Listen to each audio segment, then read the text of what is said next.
नमस्कार, मैं हूं आपके साथ पूर्णिमा मिश्रा। हमारे खास प्रोग्राम क्या कहते हैं नरेंद्र मोदी में आज आपको सुनवाएंगे पीएम मोदी का वो ऐतिहासिक भाषण जो उन्होंने 8 अप्रैल 2014 को मैसूर कर्नाटक में दिया।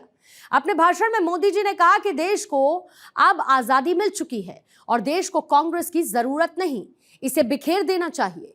ये महात्मा गांधी के विचार थे, क्योंकि कांग्रेस को महात्मा गांधी भली भांति जानते थे। ये कांग्रेस पार्टी ने जो आपको वादे किए थे, वो वादे उन्होंने निभाए हैं। जरा पूरी ताकत से बताइए, वादे निभाए हैं, वादे पूरे किए हैं। यहां इतनी बड़ी संख्या में नौजवान बैठे हैं। भाइयों बहनों, मैं आपसे पूछना चाहता हूं मेरे नौजवान मित्रों, आपके माता पिता ने जिस मुसीबत में जिंदगी गुजारी, क्या आप भी उसी मुसीबतों में जीना चाहते हो? आपके मां बाप को जैसे कष्ट झेलने पड़े, आप भी वही कष्ट झेलना चाहते हो? जो आपके मां बाप को कष्ट झेलने पड़े, उसके लिए जिम्मेवार कौन था? देश को बर्बाद करने वाले कौन थे? आजादी का सपना देखने वाले लोगों को उनके सपने अधूरे रह गए, ये पाप करने वाले कौन थे? भाइयों बहनों, देश आजाद हो गया, 65 साल से अधिक समय बीत गया।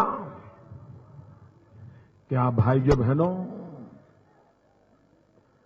महात्मा गांधी का अधूरा सपना हमें पूरा करना चाहिए कि नहीं करना चाहिए?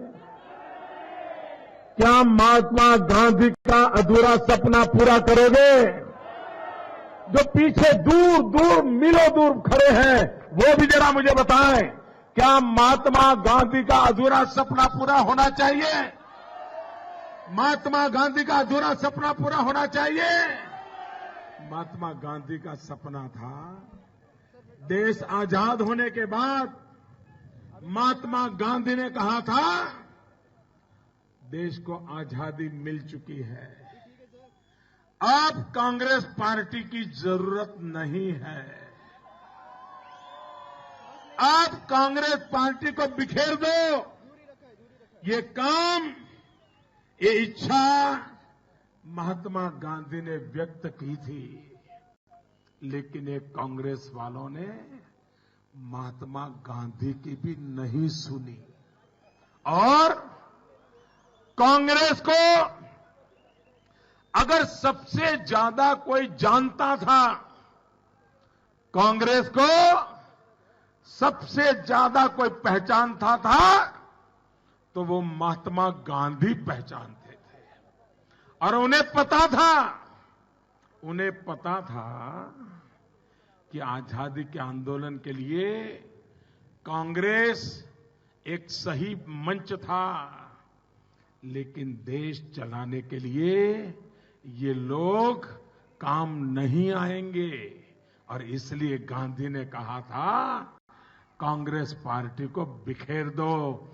आज 65-67 साल के बाद अनुभव से हम कह सकते हैं कि महात्मा गांधी का एक एक शब्द सच्चा था। अगर महात्मा गांधी के कहने पर अगर कांग्रेस को बिखेर दी गई होती, तो देश ऐसा बर्बाद नहीं होता, देश ऐसा लूटता नहीं। भाइयों,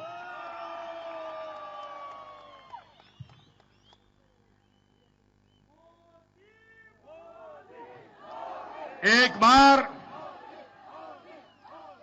कांग्रेस के प्रधानमंत्री श्रीमान राजीव गांधी ने कहा था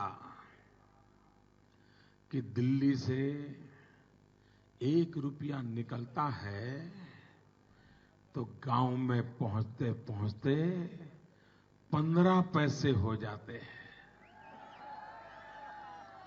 और जब राजीव गांधी की सरकार थी तब पंचायत में भी कांग्रेस थी, नगर पालिका में भी कांग्रेस थी, महानगर पालिका में भी कांग्रेस थी, राज्यों में भी कांग्रेस थी। पंचायत से पार्लियामेंट तक एक ही पार्टी का राज था। हम भाजपा वाले तो कहीं नजर भी नहीं आते थे। चारों तरफ कांग्रेस थी। और उस समय राजीव गांधी ने कहा था, दिल्ली से 1 रुपया निकलता है तो 15 पैसा पहुंचते हैं। मैं जरा साहजादे को पूछना चाहता हूं, मैं मैडम सोनिया जी को पूछना चाहता हूं, ये राजीव गांधी ने कहा था दिल्ली से रुपया निकलता है 15 पैसा हो जाता है।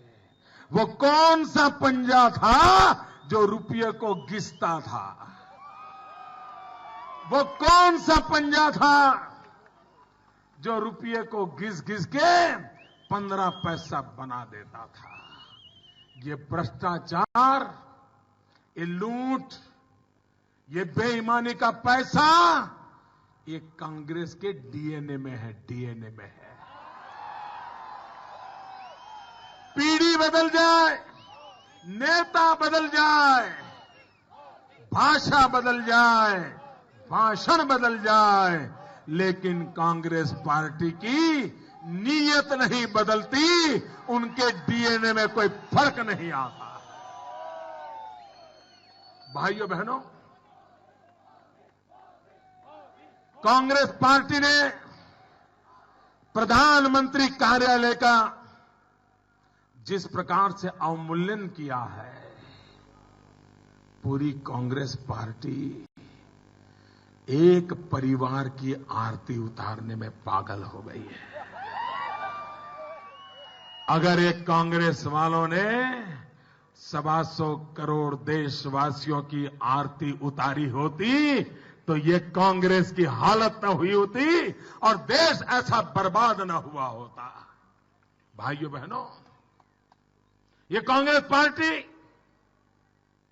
ये कहती है, शहजादे जी ये कह रहे हैं कि देश को एक चौकीदार की जरूरत नहीं है।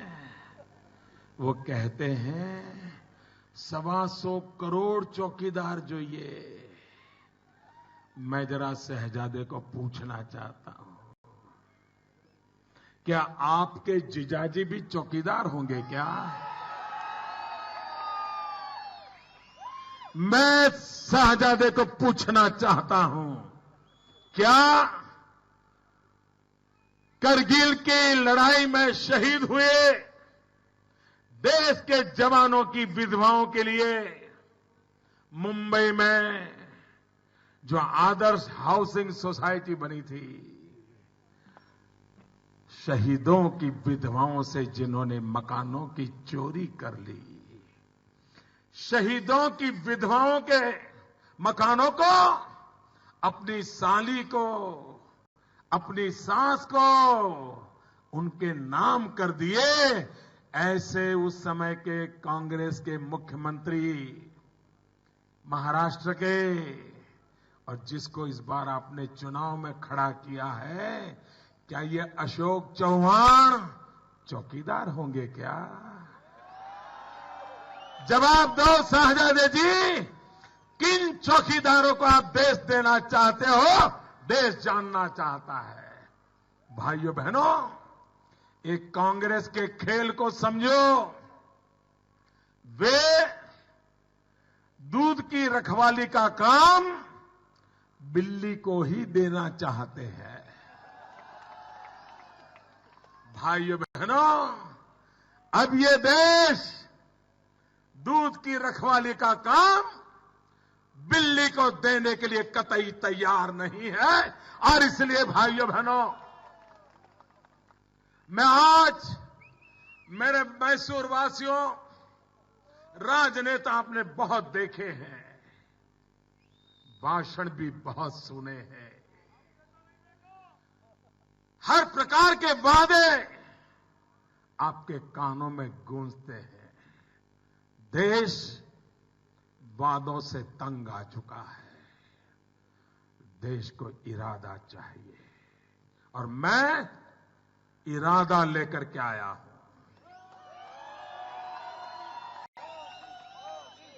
भाइयों बहनों, मैं आपको विश्वास दिलाता हूं, आप भारतीय जनता पार्टी को 300 कमल के साथ दिल्ली में मजबूत सरकार बनाने का मौका दीजिए। और मैं आपको वादा करता हूं, मैं पूरे 5 साल चौकीदार के रूप में बैठूंगा और ये मेरा संकल्प है। अगर आप मुझे मौका देंगे,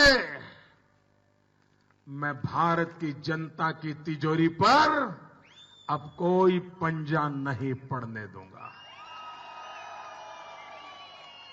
भाइयों बहनों, आज सारी दुनिया में टूरिज्म के विकास की चर्चा हो रही है। $3 ट्रिलियन का बिजनेस दुनिया अनुमान कर रही है। पूरे विश्व के लिए भारत एक अजूबा है। इतनी भाषा है, इतने लोग, इतने वेश, इतना पहनाव, इतना खान पान, इतनी परंपराएं दुनिया के लिए अजूबा है। दुनिया देखना चाहते हिंदुस्तान को, दुनिया समझना चाहते हिंदुस्तान को। ये टूरिज्म एक ऐसा क्षेत्र है जो नौजवानों को सर्वाधिक रोजगार दे सकता है। ये टूरिज्म ऐसा क्षेत्र है जो गरीब से गरीब को रोजी देता है। चना बेचने वाला भी कमाता है, पूजा का सामान बेचने वाला भी कमाता है, हैंडीक्राफ्ट बनाने वाला भी कमाता है, भजिए पकोड़े बेचने वाला भी कमाता है, डोसा इडली बेचने वाला भी कमाता है, चाय बेचने वाला भी कमाता है। भाइयों बहनों, कम से कम लागत से अधिक लोगों को रोजगार देने की ताकत टूरिज्म में है। ये हमारा मैसूर।